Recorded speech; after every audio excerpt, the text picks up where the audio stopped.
All right, Tiffany. So we're on the interior of the home. We're going to take some shots and stuff so we can see the entire home. And we'll edit that in later. But the reality of this home, as you can see here, is it's fairly plain Jane. Um, this is a really standard sort of tile that was used for years and years. Maybe late '90s, early 2000s, it kind of went into favor. We've got some different tiling in different sections. But at the price point, that's what you're going to get. We're here because this is typically the type of home that those first time home buyers are going to run first. Um, the really nice thing about this home, which we're going to do more of the home highlights, is that these ceilings, this place, it feels massive. It's about 1,400 square feet, which isn't small by any means, but it feels really massive in like a home, like a house, because of the size. The celestial windows, which there's one reason you do fire station because who the hell knows what a 7-story window is until you're deep enough, and that's what those are. Hopes will show a little bit later. They add so much natural light and stuff, so it isn't wonderful. But let's talk about the interior of the house. What's your first question about the interior of the house?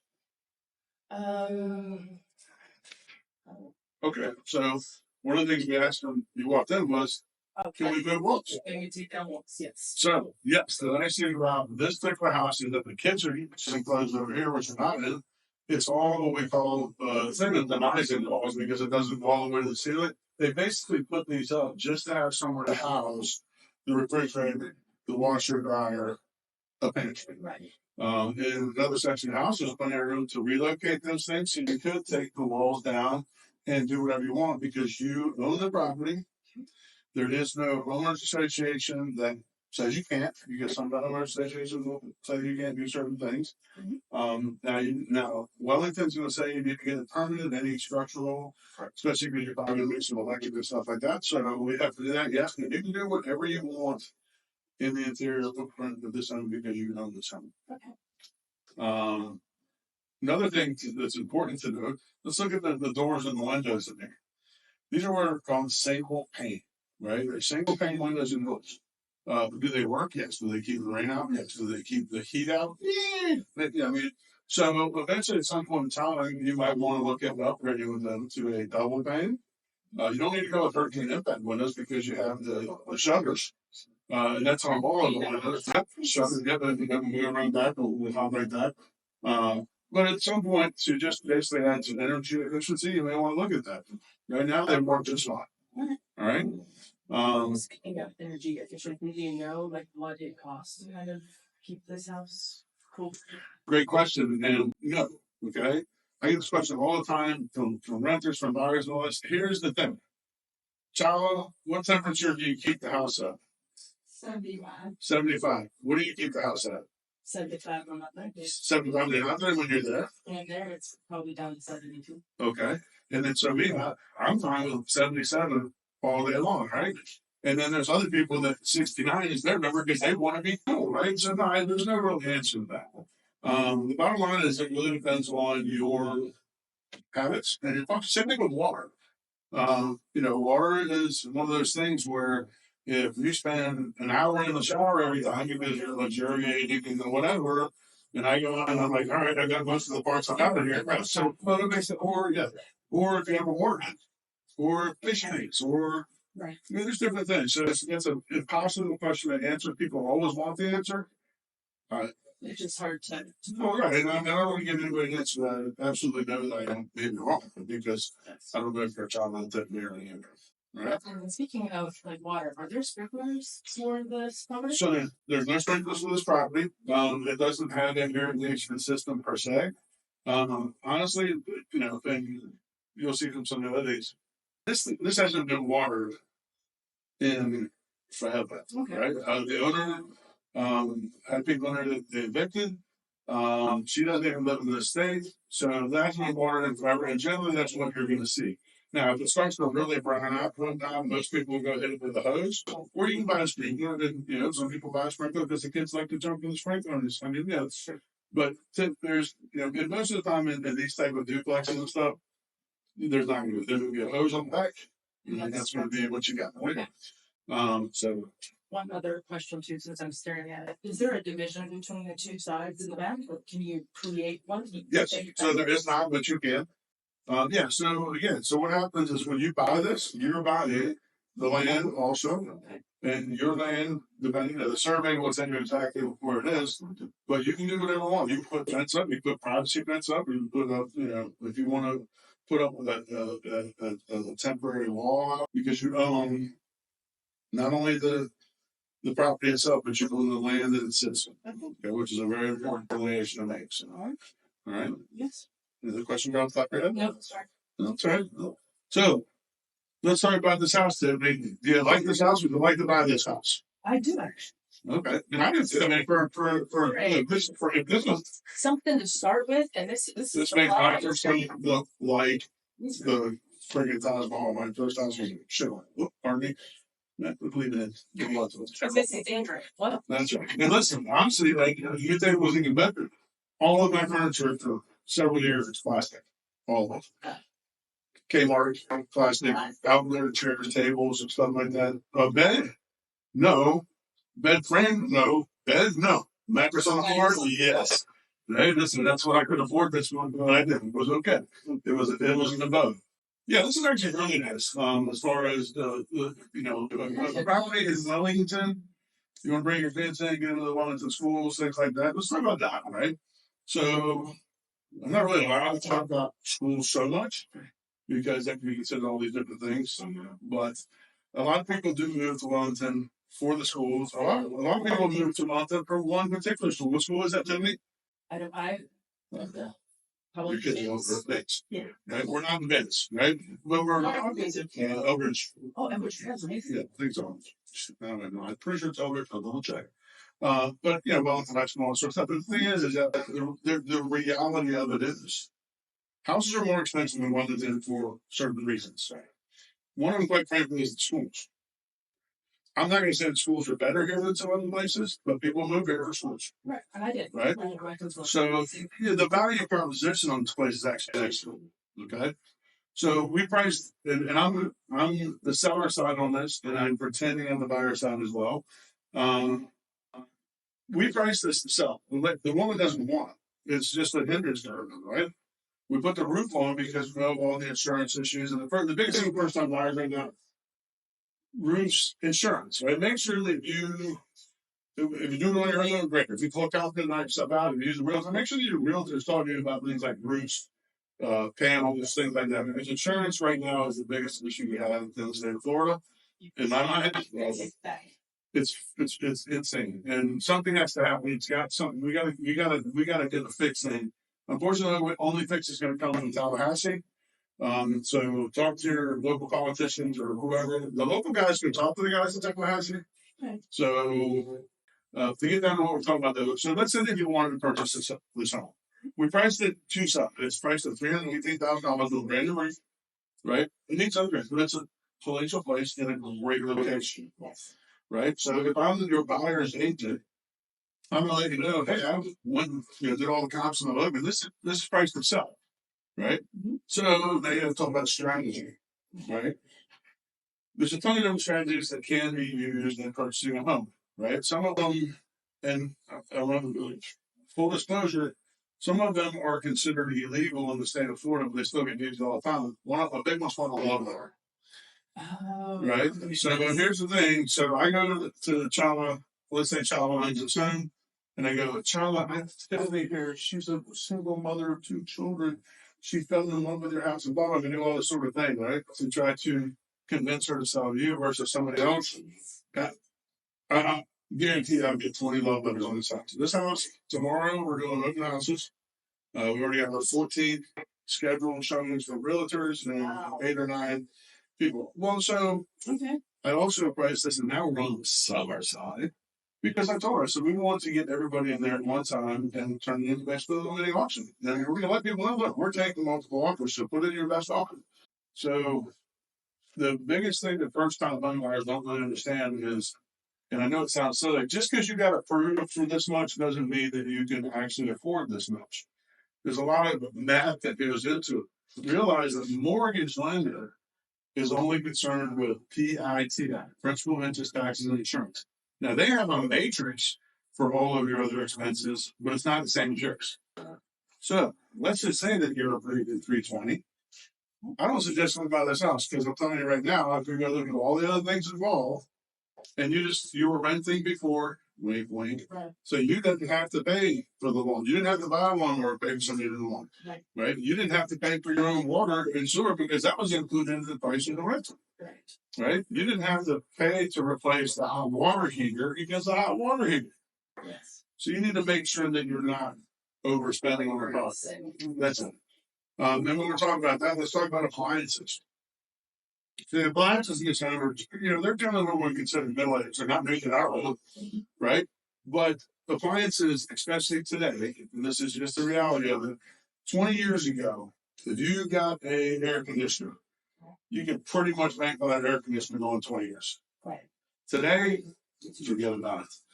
So I see people that had brand new air conditioners when they purchased the property, installed, and 5 to 6 years later they crap out. I've seen ones also that still last for 20 years, but there's not enough continuity. There's things that we can do for you as a first-time homeowner to help you with that. For first-time homeowners, I often recommend home warranty programs.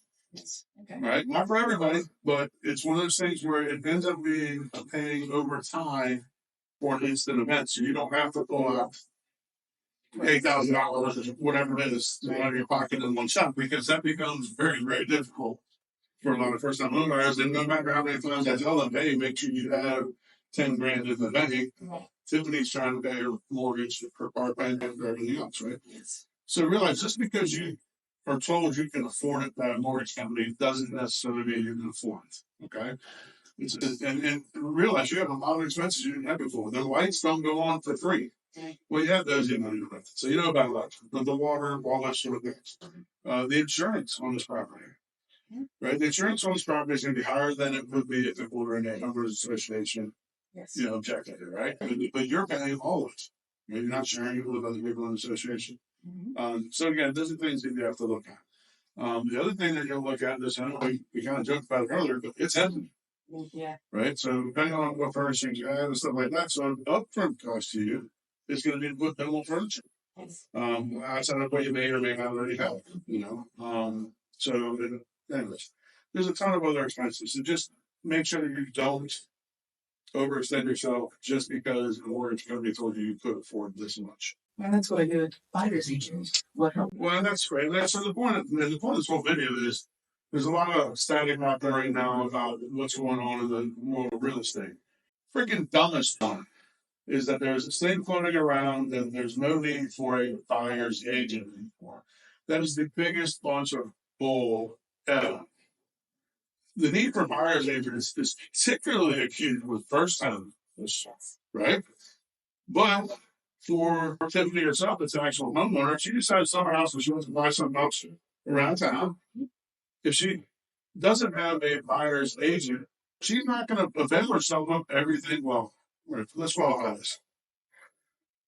And let me be clear. I'm not supposed to say this, but I've been saying this for years. A good buyer's agent, a competent buyer's agent, somebody that knows what they're doing. If I write her an offer for this house and she's willing to spend the same amount of money as another person and their buyer's agent is not good at their craft, they're going to list the house for her every day because we're going to use other strategies. The house is listed at 318. We know there's going to be definite interest. Let's go in at like 320, just a little bit above at least to show that interest. And that way, at least we know we'll get caught up if there is a second round. Maybe go highest to the best. We're going to the top 5 offers. Maybe there you go. Hey, highest to the best. And then we can make decisions. But the reality is that we know it's priced well and it's going to get interest. We came to the open house and it was swarmed. Right, so we're gonna. The other thing we're gonna do is we're actually gonna use some other things that we can avail ourselves to, like periods of time, because in every contract there are multiple things. There's the money part, which is very important, but there's also the time part. Okay. So inspections have a timeline. We've already talked about out there. We're not buying this unless you get a chance to inspect. Right. But I have, the inspectors that I've dealt with for a decade and a half, or almost 2 decades. that I'm confident to say, let's pick one of these 10 people, whichever one works for you. We're going to get them in there the day after the contract. So we're going to do an inspection period for a maximum of 5 days. Right? A lot of people are going to come in at 7, so I'm going to come in with a default, which is 15. But what is that saying to the seller? You're really interested. Well, not only that, but y'all is going to know within 5 days whether or not you're going to nitpick her or walk away or whatever it is for the inspection, right? Because the inspection period for both sides, in the state of Florida, basically the way our contracts are, because we are what's considered an as-is state, during that inspection period, the buyer can walk away for any reason whatsoever. Right? A lot of people think, oh, well, they have to have an inspection. You don't even have to have an inspection. What it says is that if the buyer finds the house in any way, not to their satisfaction, they can just say, nope, I'm not buying it. Right? So realize when you're selling a house, you really don't have it even close to sold until you get to the inspection bill. What you have is you have a tentative agreement, right? If you're buying a house, you realize that is your, jail-free card, basically. And you want to make sure you get inspected. So we get an inspection the next day, and everybody goes, okay, everything's good. So we go, whoo, all right, we're good. We're going to move forward. We're not even going to bargain because we got a great deal on the property. And when we bought this is not the biggest stuff, right? Or we go, you know what, it's all great except for there is these 2 major things, and we were willing to buy it. We're going to need this much credit because we're going to have to replace the hot water heater being and then say everything good. That's the first period of time. The second period of time, and this is crucial, is the time between when you make the purchase offer and you get approved for your loan. And it's conditionally approved. It's called a conditional approval. And in the contract, it states that there's a conditional loan approval period. The default's to 30 days. It used to be almost 30 days. Now, we'll bump it down. And in our case, because Tiffany really loves this house, Tiffany's not paying cash though, right? But Tiffany wants to be as aggressive as she can. We're going to go to one of our lending partners. Matt Weaver jumps to mind. There's a couple other ones that we use. And we're going to make a 7-day loan inspection period. I'll tell you what, I've closed houses back in 10 days. FHA. That's great. So it is possible, it's quite doable. All right, so look at the other side now, because I'm also the listing side for Sean on this house. We get 5 offers in.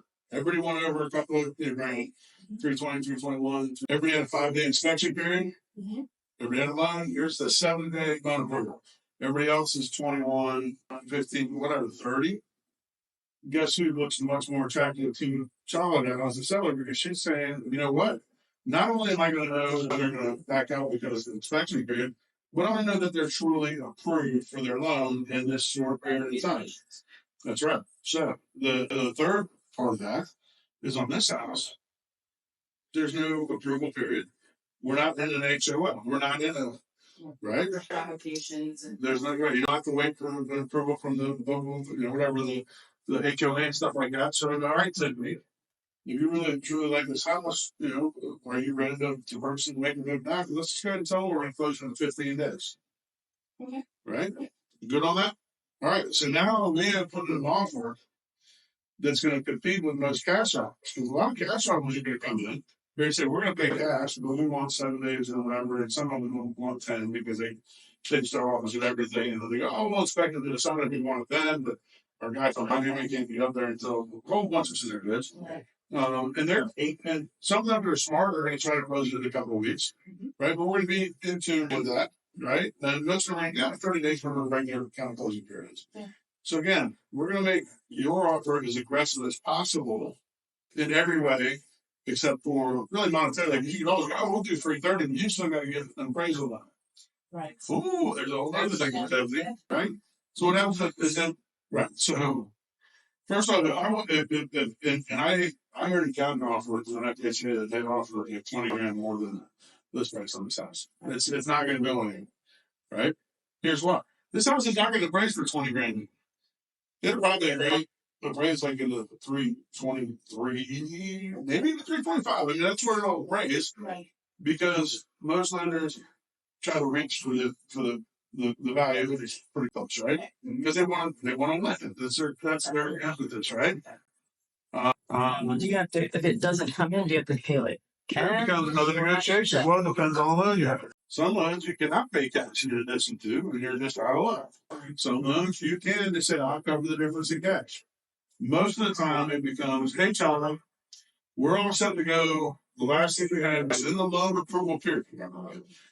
Very important to note that in the state of Florida, the appraisal is bundled within the loan approval period. Did not always used to be that way, isn't that way in a lot of states. Our contract mandates that we get the loan approval, the appraisal done during that loan approval period. So those first 7 days, right? Mm-hmm. Are there some risks to doing something like that? Minimal, yes, but there's going to be an additional expense for a rush appraisal. So we would have to put that into it. It's be about another $500 or something. But again, if we're looking at some place like this, it's going to get a ton of action. We want to be as aggressive as we can. So, anyways, going back to all right, so the appraisal. Mm-hmm. And again, it comes down to competency and things like that. If the seller and I are simply looking at the contract and there's no way this is getting appraised, that becomes less than now we might as well not put a contract in, right? Because they're saying that was you're stupid. You know all this and know that they're banking on the appraisal. Yes. Whatever. It's just not a good template. If the seller's agent, and again, it's all about competency. Doesn't know, right. Then maybe it's a great plan. Yeah. Anyways, we don't want to belabor it to death. And this is only the conversation that I'm entering to have with Tiffany. A lot of times we should get you. I got something to do. So the whole premise of not needing a buyer's agent to me is just silly. And again, if she decides to sell and then purchase something new, well, Tiffany, what's the most important thing you want purchasing in your home? Is it the cost of the home? Is it the location? Is it the monthly payment? Is the just pick one you want? Location. All right. So Tiffany goes, location is the most important thing. I want to buy a house in this particular area. She goes all over realtor.com and everything else, blah, blah, blah. She goes, I can't find anything, but my convention agent, John, isn't an agent, full disclosure. We were having a conversation yesterday. She goes, hey, I'm getting rid of this house over here in Wellington, over on Linden. What do you think? Because we have these conversations. People call me all the time, what do you think of the value? What I'm thinking about building value for. And because I've been doing it for a long time, they just ask for advice, right? But I happen to now know that that's the street you want to be on.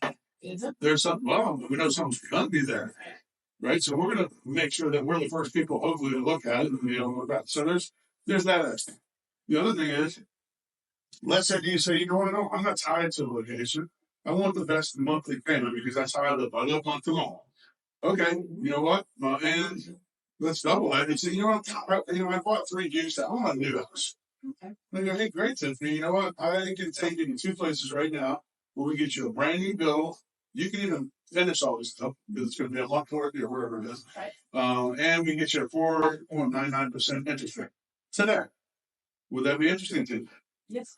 Well, guess what? I know several of those because it's my job. And I do my job well, and I'm diligent about it, and I keep abreast of things. Anyways, I think from my opinion, this is my opinion, I think not the opinion of the College Company or the National Association or anything else. Andrew Burr's been a realtor for almost 2 decades. It is the most ignorant idea I've ever heard thrown out that there's no need for a buyer's agent. If you feel confident to buy your own house, go ahead. Just like selling your own house. Sell your house. I know. We were talking about mechanics there. She's like, well, what about that? So it's just like your car. If you feel like you can work on your own car, change your own oil, fix your own car when it's broke, yeah, no mechanic's getting back at you for that. Like, great, he did it. Okay? But if you do need that expertise, then you generally need it, pretty bad. Here's what I hope happens. Because none of this stuff is litigated. None of it is law, right? It's all just being thrown out there. I hope that cooler heads prevail and they go, you know what we really need? Rather than getting rid of this, getting rid of that, we need to really kind of just tighten up the regulations on who can be a rent. Okay. It's a professional financial service, in my mind. And there's a lot of rules about financial service providers. Look at mortgages. Man, there's much stuff. Anyways, I just think that we probably need to do a little more regulation on who's actually a real estate agent. But I felt that way for years. I would agree. Yes, that's it. Yeah, I mean, and that's it. Honestly, my biggest frustration in this business has always kind of been on growth, right? But that's me. Again, not the opinion of anybody else I'm affiliated with. Because gosh forbid I get sued by this name. I don't want to get anybody else in front of the truck. Yeah. But that's where I'm at, people. Thanks so much for tuning in. Hey guys, thank you for tuning in to Living in South Florida Does Not Suck. Please do subscribe with the notification bell on. If you liked today's guest, you can also get more information about them right here. Like magic, it will appear. Anyways, we love having you here. We love having your friends here. Shout it out from the rooftops. Like us on Facebook. Share it with your friends. We'll see you soon here in beautiful, sunny South Florida.